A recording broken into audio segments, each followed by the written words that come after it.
Tofu তৈরি হয় সাধারণত সয়াবিনের দুধ বা সয়াবিনের দইকে উচ্চ চাপে অ্যান্টিকোয়াগুলেন্ট মিশিয়ে ওটা পনিরের শেপ দেওয়া হয়।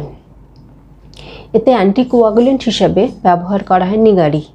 নিগারি আসলে সমুদ্রের জল থেকে লবণ নিষ্কাশনের পরে অবশিষ্টাংশ থেকে তৈরি করা হয়। টোফুর পুষ্টিগুণ কিন্তু বেশ ভালো। মোটামুটি 100 গ্রাম টোফু থেকে 144 কিলো ক্যালোরি শক্তি পাওয়া যায়, 17 গ্রাম মতো প্রোটিন পাওয়া যায়, 9 গ্রাম মতো ফ্যাট এবং কিছু পরিমাণ ডায়েটারি ফাইবারও থাকে, মোটামুটি 2 গ্রাম মতো ডায়েটারি ফাইবার থাকে। এছাড়া টোফুতে যথেষ্ট পরিমাণে ক্যালসিয়াম, বিভিন্ন ধরনের ভিটামিনস, আয়রন ইত্যাদি পাওয়া যায়। টোফুর বিশেষ গুণাগুণের কারণ হচ্ছে এতে আইসোফ্ল্যাভন জাতীয় যৌগের উপস্থিতি।